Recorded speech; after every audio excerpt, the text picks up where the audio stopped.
Welcome back. इस वक्त मेहताब साहब से हम बात कर रहे थे कि सरकारी मुलाजमिन की तनख्वाह में तो 15% इजाफा किया जा रहा है। प्राइवेट में होगा नहीं होगा, अगर होगा तो किस हद तक एक आम आदमी जो है वो उसका फ़ायदा उठा सकेगा? सर क्या कहेंगे? देखें जी, प्राइवेट के अंदर पहले इजाफा करना चाहिए, क्योंकि सरकारी मुलाजमीन की जो है फैसिलिटीज़ दूसरी भी होती हैं। उसके बाद उनको एक आसरा होता है कि पेंशन्स का आसरा होता है, तो उनका एक सिक्योर तो नहीं होता मतलब, लेकिन बहरहाल एक कह सकते हैं कुछ 20% या 5% या कुछ फिगर्स हैं जो सिक्योर रहते हैं। तो सबसे पहले जो है जो प्राइवेट लोग हैं, जो प्राइवेट नौकरियां कर रहे हैं, उसके अंदर तो ये होता है कि बेचारा आज काम कर रहा है, कल अगर उसके पास नहीं है तो वो रोड के ऊपर है। तो मेरे ख्याल के अंदर और मेरा जहन ये कहता है कि सबसे पहले जो प्राइवेट लोग हैं उनकी तनख्वाहों में जैसा कि पहले इजाफा किया गया था फौरी तौर पर इजाफा किया जाए, और उसके अंदर उस पर पाबंद किया जाए तमाम इंडस्ट्रियलिस्ट जो हैं जिससे लेकिन मामला ये कि वो भी ये कहते हैं कि हमें वो फ़ायदे जो होने चाहिए थे वो नहीं हो पाए। कोरोना से अभी भी ताज़ा निकले हैं मामला इस तरह के। देखें आप, ठीक है जी, कोरोना से निकले तो गैर जो तरक्याती अखराजात हैं उसको कम करें। जो फैसिलिटीज़ हैं रोज़ अखबारों में आता है, रोज़ आपने देखा होगा कि जी इसकी तनख्वाह इतनी पेंशन इतनी है, जो ट्रिलियन के हिसाब से डॉलर्स के अंदर बनती है उसको कम करें। उसके अंदर आप पेंशन के अंदर कभी आपने जो एक सर्विसेज आप ले रहे थे और अपने जो आप ड्यूरेशन में लिया, आपको पूरी तनख्वाह, पूरी फैसिलिटी, अकोमोडेशन सब चीज़ मिली, उसके बाद आप कौम के लिए या मुल्क के लिए क्या कुर्बानी है, उसके अंदर पेंशन से थोड़ी सी कटौती करें, ठीक है ना। इसी तरह जिस तरह आप दूसरी जगहों पर कटौती करते हैं उधर भी करते हैं। भाई पाकिस्तान के अंदर जो मेरे मुताबिक है, मैंने तो ये देखा पाकिस्तान के अंदर वजीर आजम जो जमाली साहब हैं उस जैसा वजीर आजम चाहिए अगर आप बलूचिस्तान से लें, और अगर आप सिंध से लें तो जुनेजो जैसा चाहिए, वेरी ट्रू, ठीक है जी, और अगर पंजाब से लें तो महराज खारी जैसा चाहिए, तो पाकिस्तान आगे तरक्की करेगा। सही है, ये सिंसियर लोग हैं, हमारे पास ऐसा नहीं है, सिंसियर लोग अभी भी बहुत हैं, लेकिन एक मखसूस कहेंगे हम उसको, लोग आते हैं चाहे यूं आए या इस दरवाजे से आए, मखसूस लोग आते हैं, और इसी तरह हम बजट पे बहस करते रहेंगे, इसी तरह एक दूसरे को बुरा कहते रहेंगे, उनसे तज़किये लेते रहेंगे, करते रहेंगे, अवाम यूं ही पिसती रहेगी जब तक हम दो चीज़ों के ऊपर सिंसियरिटी से काम नहीं करेंगे, एक एजुकेशन, दूसरा हेल्थ। बिल्कुल सही है सर। थर्ड जो जाती है वो हमारी इंडस्ट्री जाती है। सेहत और तालीम। हमारी साहिबा, कहा ही जा रहा है, हमारे जो दोनों पार्टिसिपेंट ने उनका ये कहना है कि इस वक्त अगर सेहत और तालीम पे तवज्जो दी जाएगी तभी मामला बेहतरी की तरफ जाएंगे। बिल्कुल जी, मैं बिल्कुल इस चीज पे एग्री करती हूँ। देखिए बात यही है कि जो मेरे फेलो पैनलिस्ट मोहतरम कह रहे थे इस वक्त, तो मैं यही समझती हूँ वाकई में पाकिस्तान बहुत सालों से सिर्फ पंजाब का एक इंडस्ट्रियलिस्ट चला रहा है, और वो ही कहीं ना कहीं पॉलिसीज भी बनाते हैं, और वो ये भूल जाते हैं कि इकोनॉमी, बजट और पाकिस्तान की तरक्की और जो पॉलिसीज हैं उनका एट द सेम टाइम कितना एक चोली दामन का साथ है। क्योंकि आप पॉलिसीज बनाते हुए ये भूल जाएं कि पॉलिसीज में पॉलिसी के अंदर 80% वो लोग भी आ रहे हैं कि जो बिलो पॉवर्टी लाइन जो है वो जिंदगी गुजार रहे हैं, और बड़ी मुश्किलात से वो बच्चों को इस वक्त स्कूल भेज रहे हैं। आप जब एजुकेशन की बात करते हैं तो इसने पिछले 20-30 सालों में एक बहुत बड़ा क्लास सिस्टम जो है वो उसको कहते हैं कि जन्म दिया है, जिसमें हमें ये लगता है हमेशा से कि कुछ जनरेशंस ऐसी तैयार हो रही हैं जो शायद पाकिस्तान के लिए तैयार ही नहीं हो रही हैं। उनको जिस तरीके से परवान इन प्राइवेट स्कूल सिस्टम के तहत चढ़ाया जाता है, वहां पर वो कहीं नजर नहीं आता कि उनका ताल्लुक जो है वो एग्रीकल्चर पाकिस्तान के साथ है, जिसमें उनको पता चलना चाहिए कि फार्मर को हमने कैसे अकोमोडेट करना है, सब्सिडी कैसे देनी है, और उसमें कहीं पे उसको ये आइडिया नहीं होगा कि एक जो गरीब इंसान है अगर उसको दवाई के लिए जाना है तो उसका कितना शेयर है उस दवाई के अंदर, जहाँ पे लोग जो है पैरासिटामोल, सरकारी लोग, और विटामिन सी की या डी की गोलियां लेने के लिए भी जो है वो सरकारी अस्पतालों में जाके खड़े हो जाते हैं अपने मुलाजमों को चेक भेज के कि हमें ये दवाई चाहिए, और वहीं पर एक गरीब तड़प रहा होता है। तो ये वो सारी चीजें हैं कि जो हमें ये देखना चाहिए कि भाई हम इस मुल्क में एक्चुअली इंसान के लिए क्या करें, क्या हम कितने गरीबों को जानते हैं इर्द के लिए। तो ये जो पॉलिसीज, बजट और जिस सबका ताल्लुक है, इसमें मेरा ख्याल है कि सिर्फ वो लोग नहीं कि जो बिल्कुल जिनके घर में फ्रिज भी भरे हैं, जिनकी गाड़ी में पेट्रोल का टैंक भी भरे हैं, जो कि गर्मियों में एसी में भी बैठे हैं, अगर तो वही सारी पॉलिसीज बनाते रहेंगे तो फिर तो बहुत मुश्किल होगा। मेरा ख्याल है कि अवाम के उन नुमाइंदों की भी बात सुननी चाहिए कि जिनका बहुत ग्रास रूट लेवल के ऊपर एक ताल्लुक होता है, वो एक गरीब बंदे के मसाइल को ज्यादा जानते हैं। लेकिन मारिया साहबा, इसमें जो सियासतदान हैं वही ऐसा कर सकते हैं कि एक आम नुमाइंदे को लेकर आए, एक आम शहरी को लेकर आए। किसान की नुमाइंदगी किसान ही करेगा तो ही उसको पता होगा।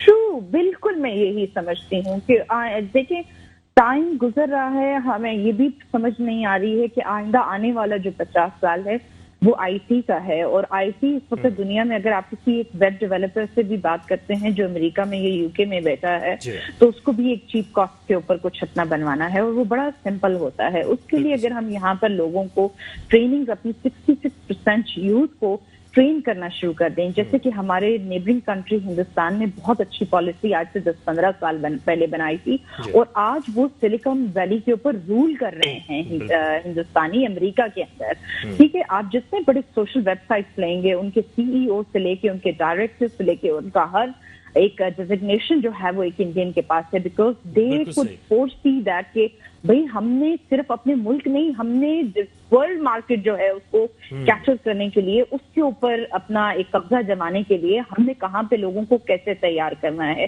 वेरी अनफॉर्चुनेट, बिकॉज हम लोग बिल्कुल आज भी मैं की गर्दान में फंसे हुए हैं कि उसमें मेरा घर आता है, मेरी गाड़ी, मेरे बच्चे, मेरे बच्चों का स्कूल और मेरे कपड़े, मेरी जिंदगी। तो वो चीज से ना पाकिस्तान कुछ निकल पा रहा है। तो अच्छा ये जो हमारे साहब वक्त क्योंकि बहुत कम है, अब चाहेंगे जरा तेजी से प्रोग्राम को आगे लेके चलें। नदीम साहब से मैं जानना चाहूंगा, नदीम साहब इस दफा जो बजट पेश किया गया है, खास बजट की इसकी खास बात जो थी वो अब तक जितने भी बजट पेश किए गए कभी ऐसा नहीं हुआ कि बहुत ही खामोशी के साथ जो बजट पेश कर दिया गया, अपोजिशन हमें नजर नहीं आई कि वो कोई मशवरा देती या रहनुमाई करती। देखिए जनाब, वो मैंने आपसे कहा ना शुरू में कि बिजली की कीमतें आधी उन्होंने बढ़ाई, आधी इन्होंने बढ़ाई। अच्छा। तो मतलब एक किस फेस से कहेंगे ना, आपने भी बढ़ाई है। अगर आपने 100 रुपए से 150 रुपए तक पेट्रोल लेके गए थे तो इन्होंने 150 रुपए से 200 रुपए तक लेके गए। वही 50 पर 207 हो गए, ये 9 हो गया। अच्छा, हम बात करेंगे कि अभी ये बना क्यों ऐसा। ये तकरीबन 40 अरब डॉलर आपको एक साल में जमा करने हैं अगर आपको मईशत को स्टैंड करना है। और दूसरा, इनकी एक और बात मैं कहूंगा, जो इन्होंने कहा ना कि किन को बुलाएं, तो जनाब तज्जियाकारों को बुलाएं, वो बताएंगे। वो जब टीवी पे बता सकते हैं तो आपको भी बता सकते हैं, क्योंकि तज्जियाकार कड़वी कड़वी बात भी करते हैं और अच्छी अच्छी बात। मगर जब ये जाते हैं ना ताजिरों के पास, जब ये जाते हैं ना जमींदारों के पास, वो अपना मफाद देख के जी सरकार करके अपना काम निकालते हैं, अवाम की नहीं सोचते। तो मेरी यही दरखास्त है जो भी सुन रहे हैं कि जनाब ये जो तज्जियाकार होते हैं 10 मिनट के लिए बुला लें तो ये आपको अच्छा भी बोलेंगे, कड़वा भी बोलेंगे और मुल्क के लिए कुछ अच्छा बोलेंगे। अच्छा करेंगे जी। मेहताब साहब ये फरमाइएगा कि अपोजिशन इस दफा में नजर नहीं आई है और जो थे भी वो भी ऐसे थे जो खामोश बैठे हुए थे और डेस्क जो बज रहे थे इस दफा वो तारीफ में ही बज रहे थे या अप्रिशिएट कर रहे थे। देखें, अपोजिशन तो आपको पता है जो हालात चल रहे हैं अपोजिशन और गवर्नमेंट के, तो उसके अंदर तो अपोजिशन ने आने ही नहीं था। उनको एक फ्री हैंड समझने मिला या उनकी किस्मत अच्छी है। अभी जैसे नदीम साहब बात कर रहे थे, मेरे जहन में एक बात आई थी जो उसकी इंडस्ट्रियल की। असल में होता ही है कि जिस तरह बता रहे हैं कि जी एक उससे मशवरा या मशावरत इंडस्ट्रियलिस्ट है उनसे लिया जाए तो अच्छा मशवरा नहीं दे सकते, एक आम आदमी दे सकता है। तो जो लोग होते हैं जिनसे मशावरत की जाती है उनमें से कुछ लोग ऐसे भी हैं जो सिर्फ अपने मफाद की वजह से 15 से 20 दिन तक एसआरओ लगवाते हैं, अपना काम करते हैं, एसआरओ ख़त्म।